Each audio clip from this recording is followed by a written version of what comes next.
tokoh spektakuler kita yang sangat populer di antara politisi DPRD Provinsi Jawa Barat, Bapak Ono Surono.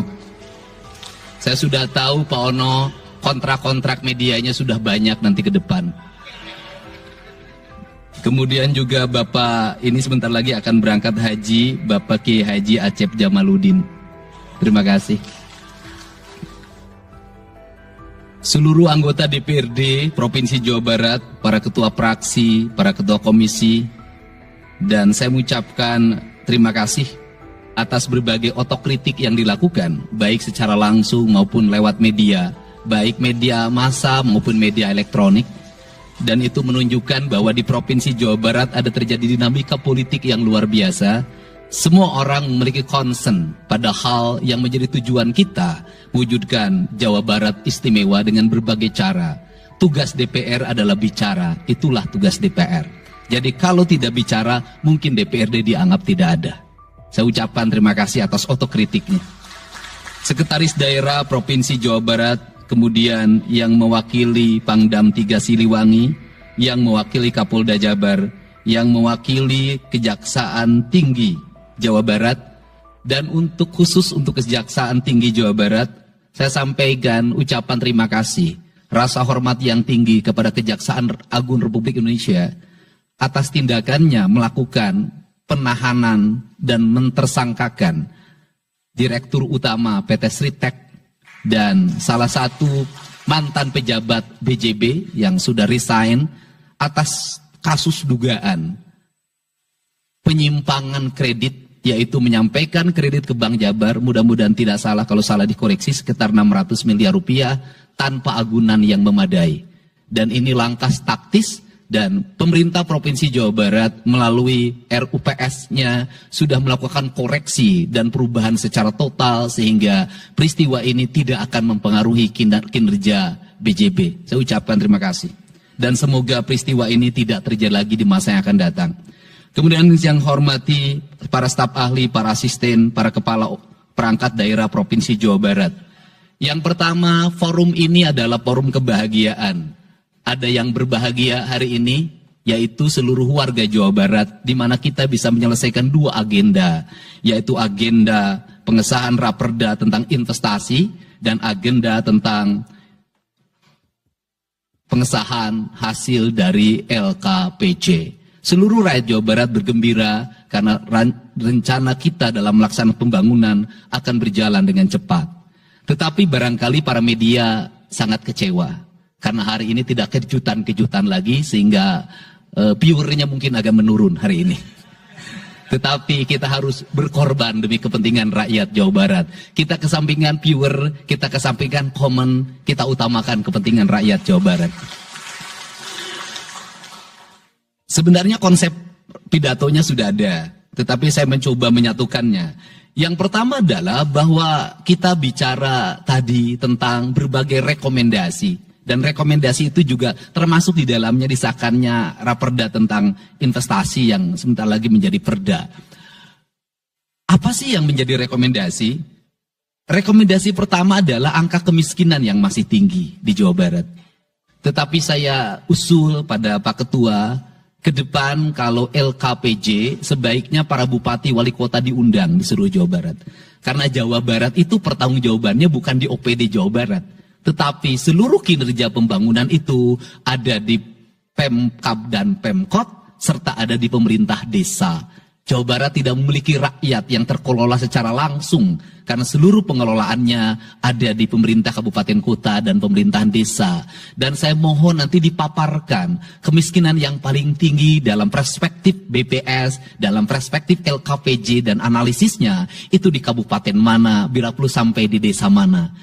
Kemudian angka investasi tertinggi di kabupaten mana, angka investasi terendah di kabupaten mana, infrastruktur yang berproblem di kabupaten di mana, sehingga semuanya terpetakan dengan baik, sehingga nanti kita bisa mengorkestrasi antara pembangunan Provinsi Jawa Barat, pembangunan kabupaten kota, dan pembangunan desa secara bersama-sama dan berkeadilan. Kemudian yang kedua, bahwa investasi ini menjadi aspek yang utama dalam kinerja pembangunan Provinsi Jawa Barat hari ini. Kenapa? Karena satu, angka kemiskinan kita masih tinggi.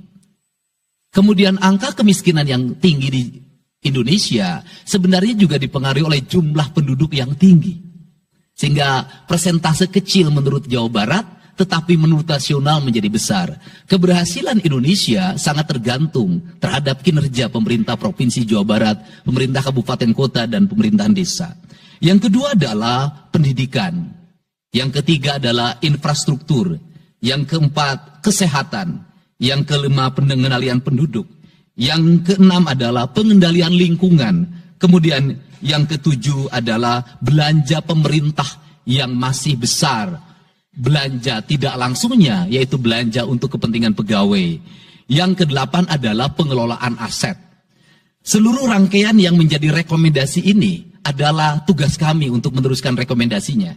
Tetapi yakinlah bahwa apa yang kami lakukan selama ini, langkah-langkah yang seringkali kontroversi, langkah-langkah yang seringkali dianggap one man show, langkah-langkah yang seringkali dianggap terlalu sendiri dan terlalu konten, sesungguhnya adalah langkah-langkah menyelesaikan ini semua.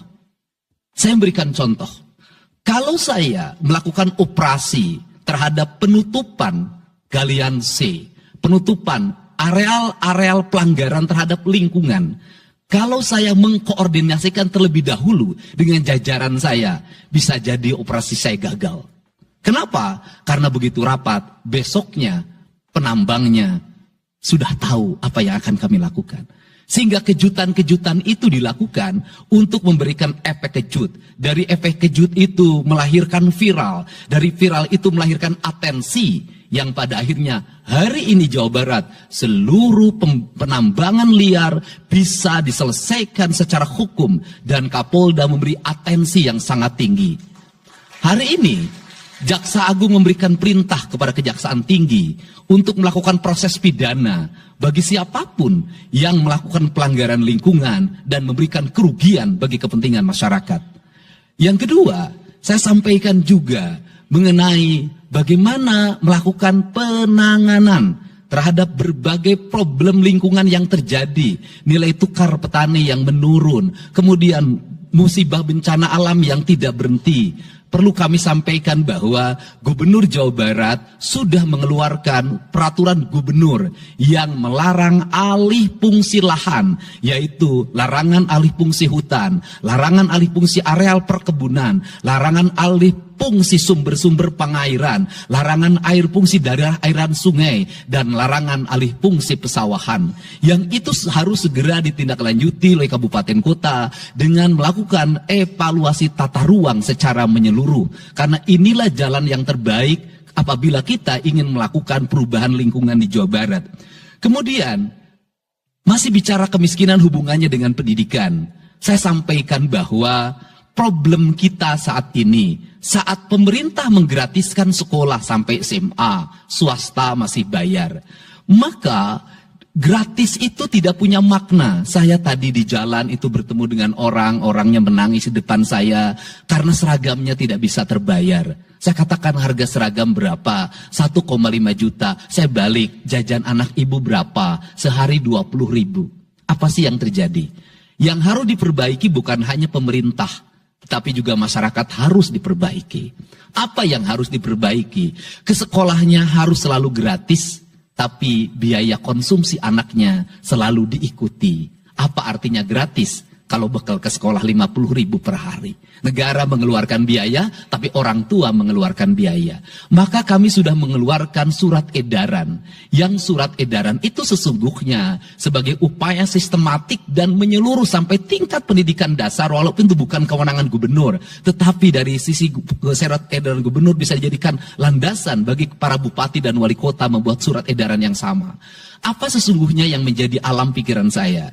Alam pikiran saya, kemiskinan terjadi bukan hanya pada persoalan menurunnya pendapatan, tetapi kemiskinan terjadi yang paling besar adalah karena meningkatnya biaya hidup.